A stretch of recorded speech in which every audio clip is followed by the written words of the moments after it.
Hello, and welcome to our podcast, Revelation Verse by Verse, brought to you by Dr. William Stewart, the co-founder of Telios. This captivating podcast will not only impart the wonderful book of Revelation, but it will also show you how to study the Bible, so you have confidence in Scripture. Each episode will provide key points for verses in Revelation. Thanks for joining us on this exciting biblical journey.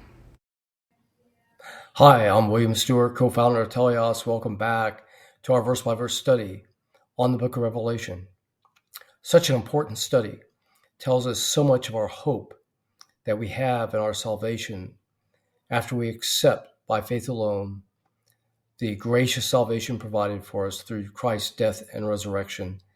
Just believing and confessing, otherwise understanding and being able to speak to others about this great salvation that we have by grace, again, by faith alone. So we are in chapter 12. This is beginning the second half, it appears, of the Great Tribulation. Remember this 7-year period between the rapture, the taking away of the church from the earth, caught up to be with Christ, as described in Revelation 4:1 and other key passages, the end of 1 Corinthians 15 and the second half of 1 Thessalonians 4. The last 7 years, and it's described between chapters 5 and 18, after which Christ returns, and institutes his 1,000-year reign.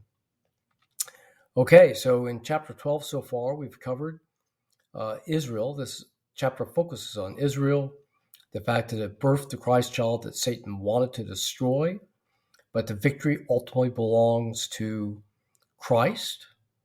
It then describes that Christ, it seems, at the first of this second half of the tribulation, perhaps the 3.5-year mark, is tossed out of heaven down to earth, where he is mightily upset.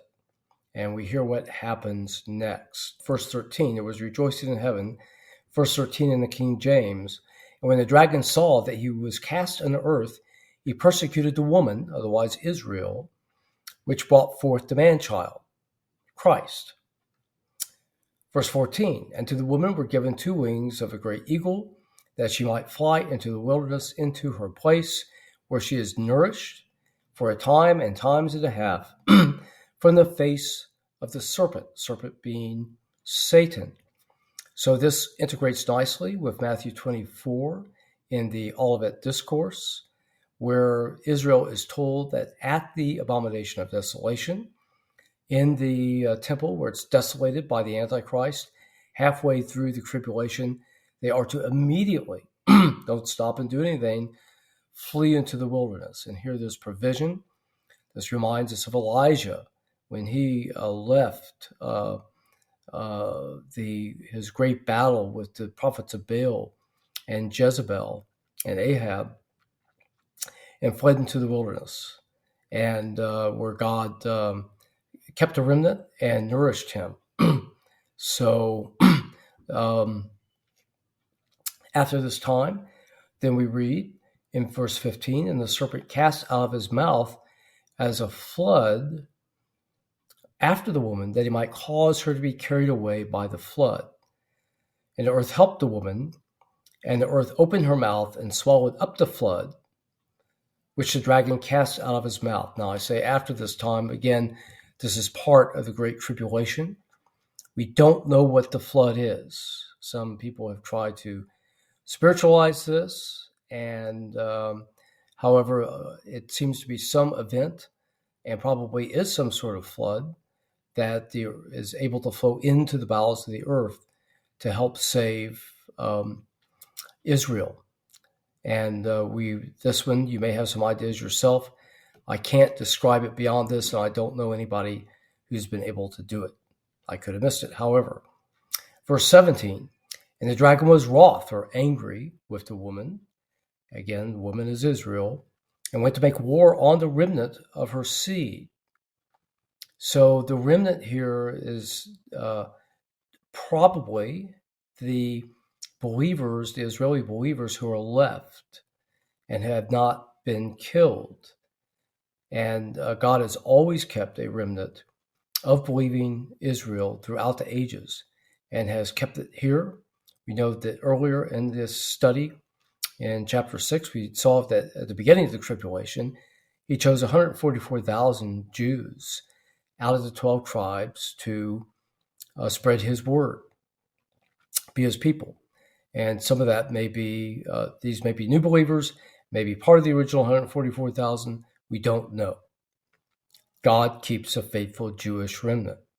So they kept the commandments of God and had the testimony of Christ. So how do we sum up with what we've seen today? Christ is cast out of heaven, having lost the battle with the Archangel Michael, which we heard last video. Here, being angry, he makes war against Israel, tries to destroy it.